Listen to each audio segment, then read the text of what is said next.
बिस्मिल्लाहिर्रहमानिर्रहीम। अस्सलामुअलैकुम वरहमतुल्लाहि वबरकातुहू। ब्रिज कोर्स मज़मून रियाजी जमात नहूम तालीमी साल 2021-22। दिन 39वां जमात नहूम मज़मून रियाजी सबक मुहद्दिदी इल्म हिंसा।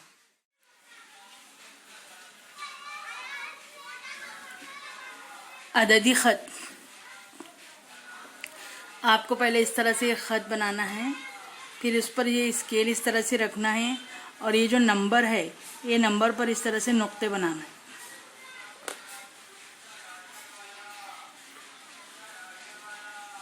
ये देखिए,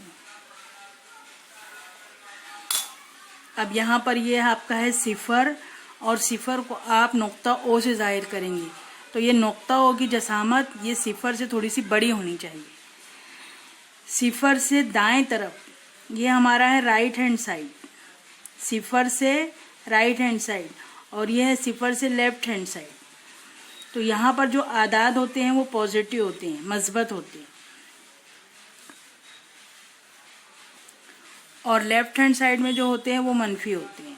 -1, -2, -3, -4, -5, -6, इस तरह से। और ये नुक्ते को जो हम अल्फ़ाबेट से जाहिर करते हैं, जैसे यहाँ पर सिफर नुक्ता ओ किससे मुंतबिक है? सिफर थे, तो सिफर का नुक्ता ओ का मुहद्दिद होगा सिफर।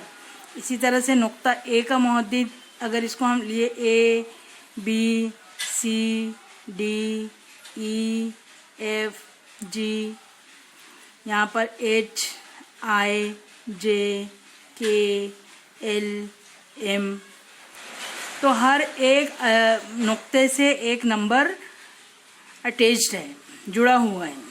तो नुक्ता ए का मुहद्दिद 1, बी का मुहद्दिद 2, सी का मुहद्दिद 3, एल का मुहद्दिद -5, एम का मुहद्दिद -6, इस तरह से लिखते हैं। नुक्ता ओ को हम कहते हैं मब्दा, इसको इंग्लिश में लिखते हैं ओरिजिन, इसलिए इसको नुक्ता ओ से जाहिर करते हैं। सिफर के दाएं जानिब बोले तो राइट हैंड साइड में मस्बत आदाद हैं,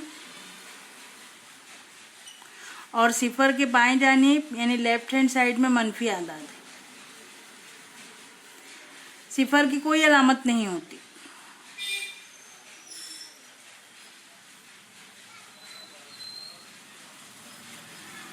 अब यहाँ पर देखिए, अगर हम यहाँ पर लिखें नुकात और यहाँ लिखे मुहद्दिद, कोई से भी नुक्ता आप ले लीजिए, जैसे यहाँ मैं ले रही हूँ E, J, D, L,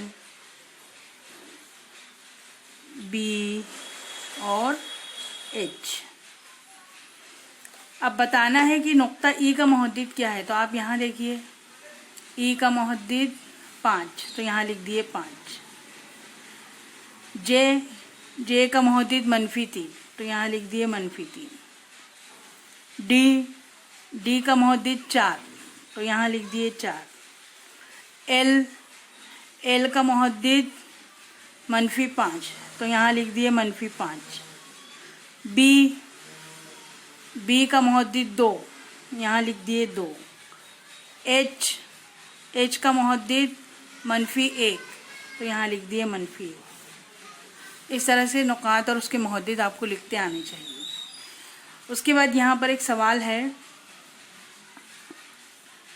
मस्बत और मनफी आदाद में दर्जा बंदी कीजिए। यहाँ पर जो आदाद दिए हुए हैं उनको मस्बत और मनफी आदाद में लिखना है। तो हम यहाँ पर दर्जा बंदी जब करते हैं तो हम इस तरह से 2 टेबल बनाते हैं। यहाँ पे हम लिखेंगे मस्बत आदाद को, यहाँ हम लिखेंगे मनफी आदाद। -5 यहाँ आएगा, -7, 4 यहाँ पर अलामत मस्बत की नहीं है लेकिन 4 यानी मस्बत 4, तो यहाँ आएगा 4। 8 यहाँ आएगा 8, यहाँ मस्बत 32 है तो ये भी मस्बत में ही आएगा। मस्बत अलामत या तो लिखी हो या ना लिखी हो मस्बत समझी जाएगी, और मनफी अलामत लिखी ही होगी। -25,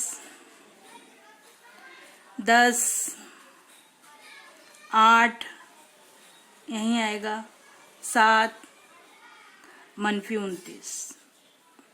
तो इस तरह से मजबूत और मनफी आदाद में दर्जाबंदी करते हैं। दिन 39वां, आइए मश्क करें। झैल की मिसालों में अदद, मस्बत और मनफी अलामत का इस्तेमाल करके लिखिए। यहाँ पर देखिए जो अददी ख़त है हमने इसको खड़ा कर दी है, उमूदी वो शक्ल दे दी है। अब अगर यहाँ पर मैं सिफर लिखती हूँ तो जो मस्बत अलामत रहेगी वो ऊपर रहेगी और मनफी अलामत जो रहेगी वो नीचे रहेगी। अब यहाँ पर है ज़मीन से 50 मीटर की बुलंदी पर उड़ने वाला हवाई जहाज़।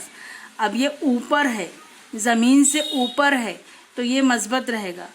तो यहाँ पर जब हम यहाँ पर लिखेंगे 50 मीटर, तो इसका मतलब होगा ये अलामत जो है वो है मस्बत 50।